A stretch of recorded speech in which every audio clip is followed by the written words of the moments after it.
on Weltraumschiff I startet, the dual use of a spaceflight science fiction film between fact and fiction, V2 and Sputnik.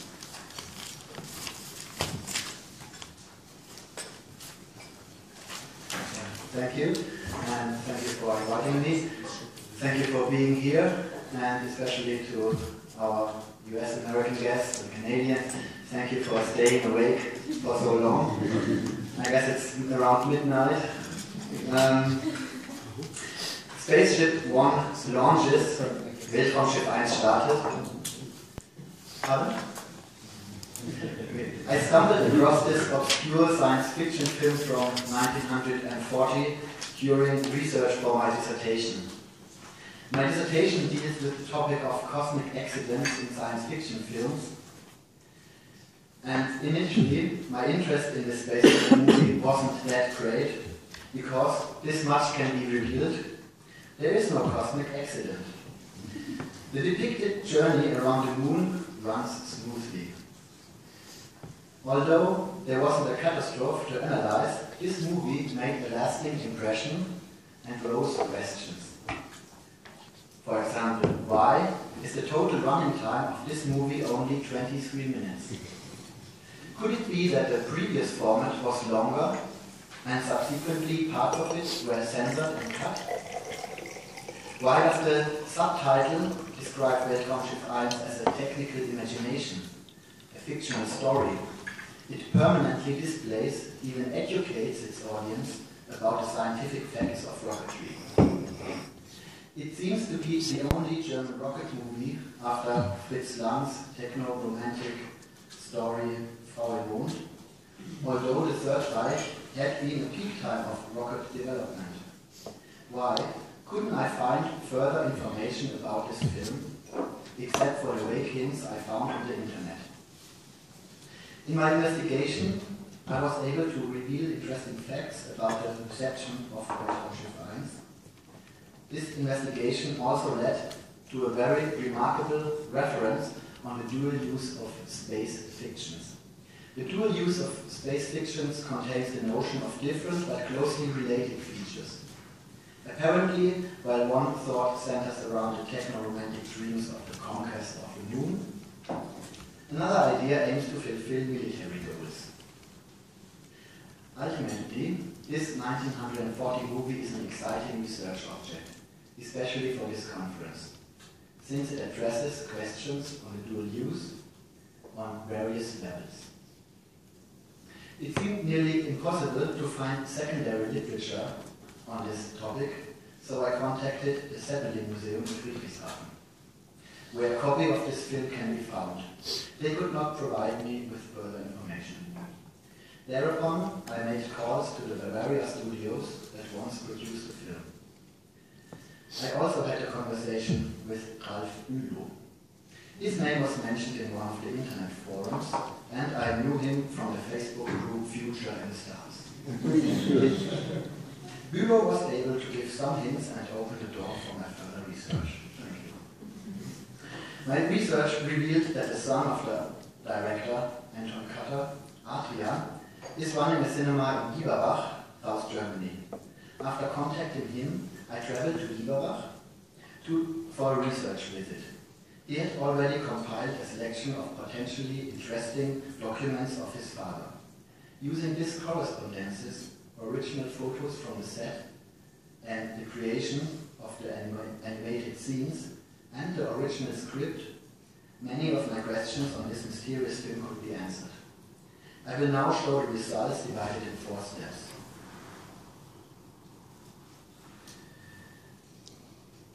After a short synopsis, I will give you some information on director Anton Kutter.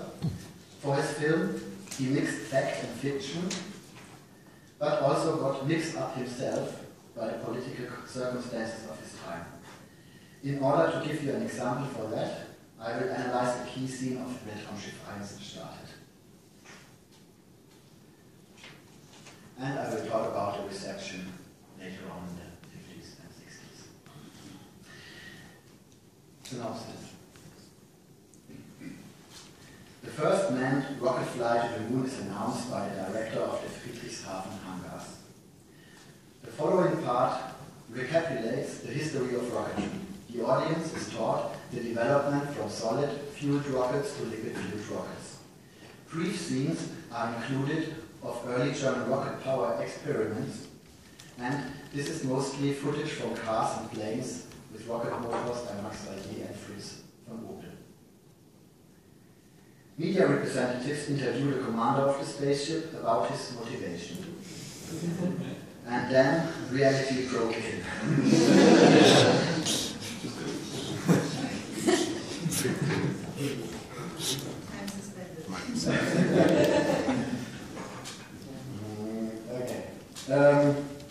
Subsequently, the film depicts, through the use of special effects and animation, how the rocket launches by flying over a mile-long ski jump into space.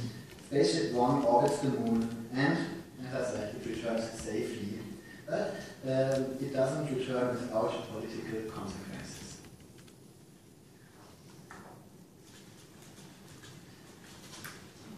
So these are photos I found in the archive of Anton Kutter.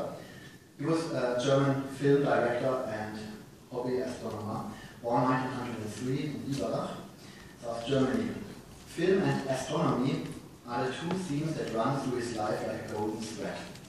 This becomes visibly early on. Anton Kutter manufactured his first telescope by using optical lenses from a toy cinematograph at the age of 12. Kutter invents a certain kind of an obstruction-free reflecting telescope, the so-called Schiefspiegler, still in use by hobby astronomers, and called the Schiefs. Anton Kutter then studied engineering, and besides his studies he assisted at a public observatory in Stuttgart.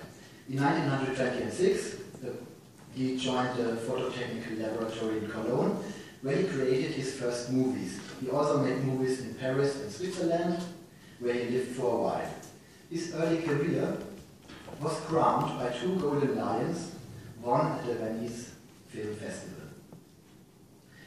In 1931, Kutter went back to Germany, where the Nazis took over in 1933. Films played a major part in their propaganda. The Nazis controlled the film industry, but, and now I quote the Swiss history of films, Kutter does not hold back with his aversion to the Nazi party. After his return to Munich, the Film Committee of the Reich rejects his candidacy. However, the official authorities are forced to honor him on the occasion of the award of his films in Venice. Kutter may continue to work in Bavaria, but he is not allowed to work on feature films. He then devotes himself to documentaries until 1945.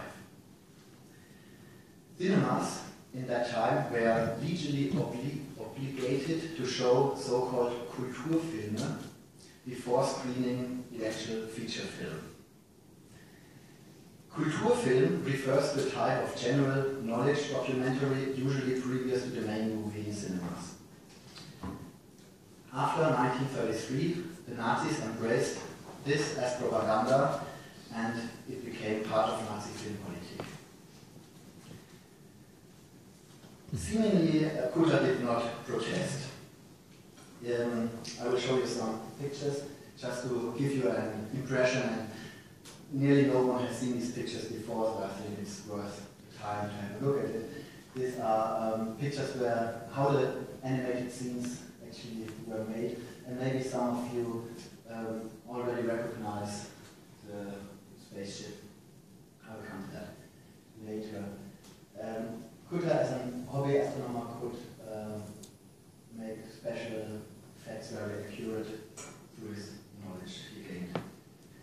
So, he did not protest, but he withdrew himself and found a new field of activity, the scientific animation. In an interview he gave to a local newspaper in 1937, he states, "All of my work served a special purpose which is worth to be highlighted. The systematic study of animation and special effects. Animation and its application in feature films, this is the real big goal I had in mind while working on my last films." His employment ban on feature films received no mention at all in this interview. Maybe Kutter found his own way to circumvent the ban. Under the title Technical Frontiers, he planned to direct a cycle of 5 Kulturfilme, which could be shown as standalone films, but also as one whole feature film too. And one part of this mosaic is Weltraumschiff I startet.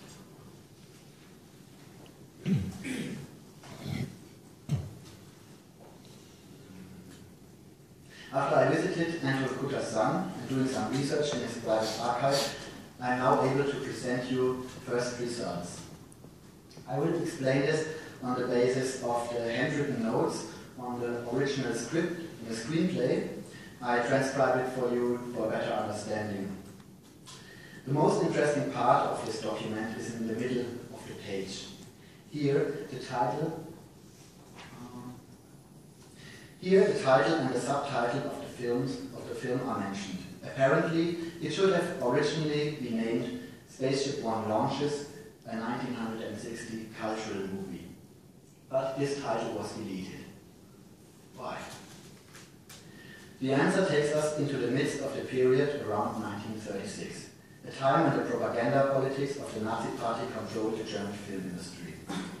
The beginnings of rocketry originally emerged from the hobbyist enthusiasm for technology of some engineers who were organized in the Freie Universität Berlin.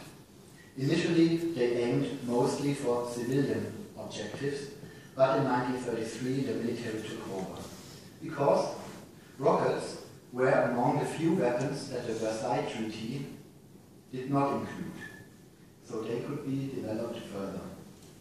A result of the increasing militarization was the public banning of information on the subject of missile technology. The propaganda agency of the Third Reich declared them secret and censored them. Kutter's film almost fell victim to this process. In a lecture Kutter held in 1975, he recalls title credits stating that the movie depicts only a mere technological imagination of the author and director were mandatory. At the same time, Professor Hermann Ober, Dr. Werner von Frau, and brilliant electronics engineer Dr. Ernst Steinhoff had been working on a large rocket among a team of German scientists for 3 years. So this is the reason that from 1936 on, the rocket was out of question as the only origin for a German spaceship. Now I'd like to give you an impression of the title sequence and what it actually looks like. I present you the opening credits as they were shown in cinemas around 1940.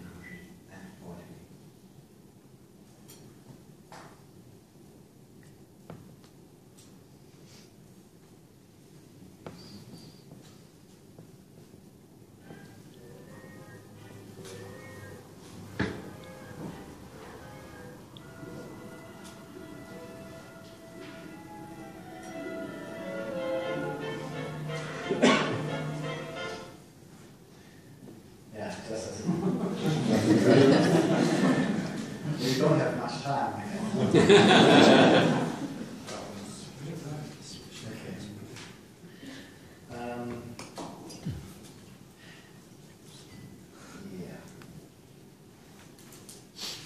Okay, I will show you another.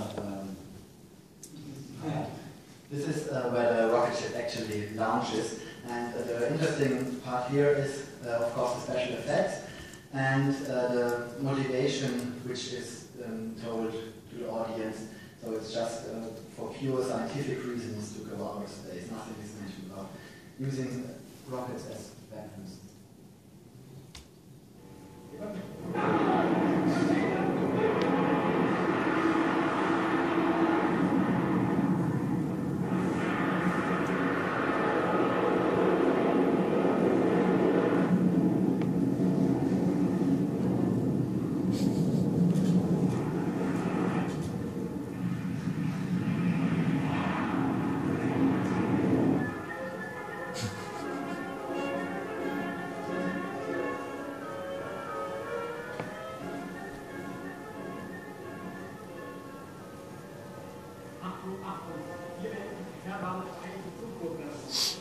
riesige Flammenzweig, das Einzige, was über den Raum konzentriert.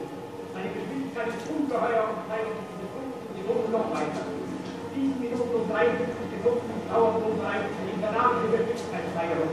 Da! Die Rakete veröffnet! Das Haus hat die Geschwindigkeit des Endbaus bei der Rakete und erreicht! Und Bewegung der Beschleuniger steigt die gewaltige Rundmann ins Weltall hinaus!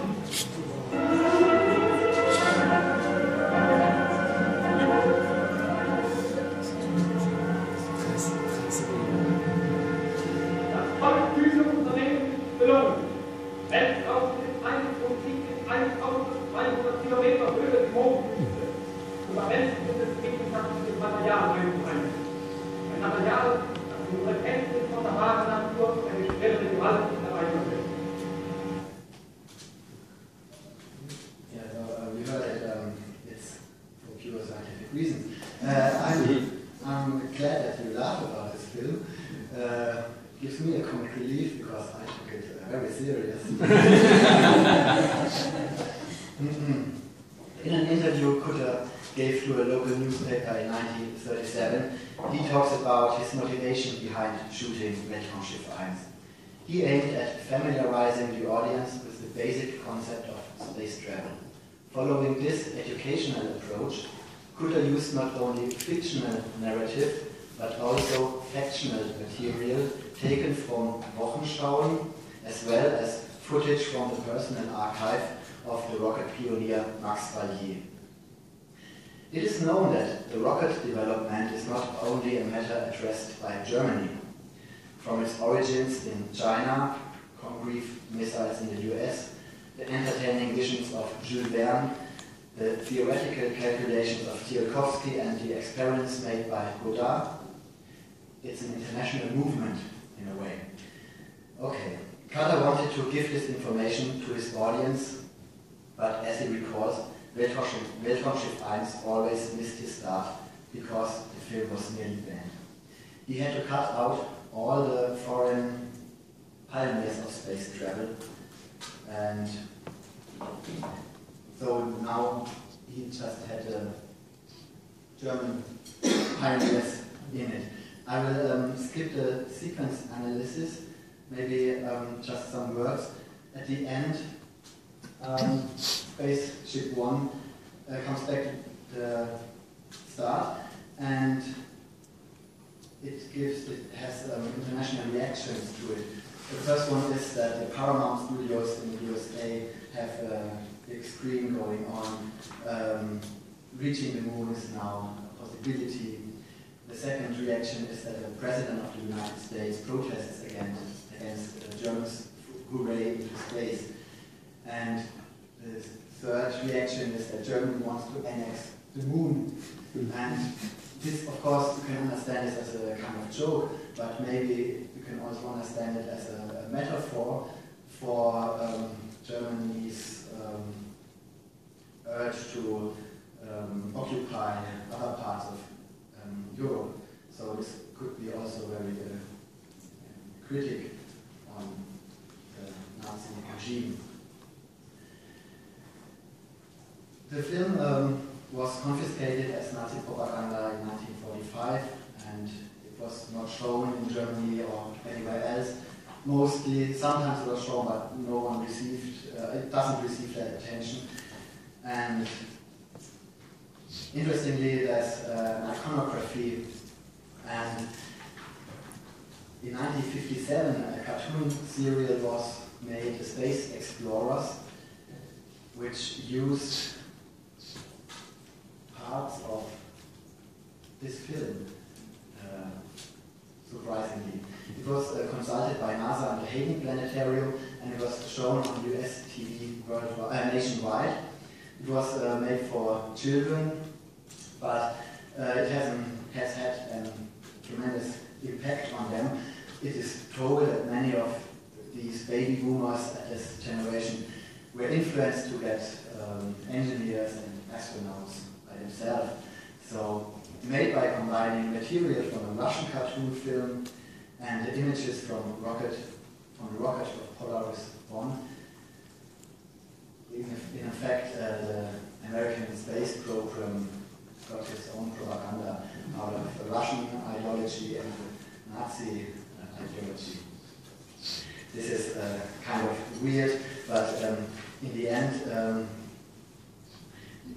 shows that space travel maybe has no ideology.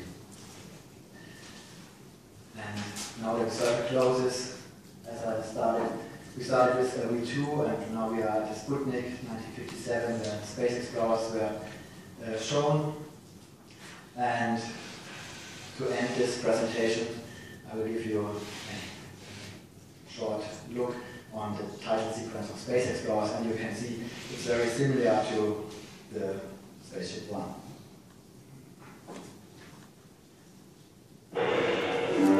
Space Explorers.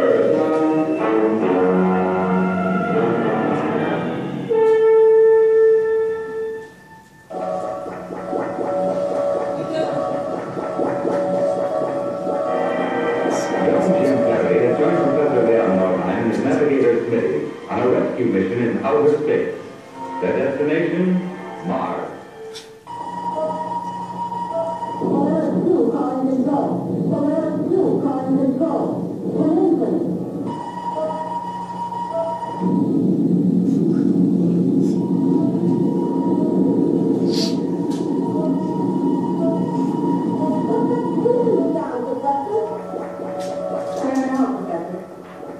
I'll find Commander Perry if it takes me for it. Space Explorers.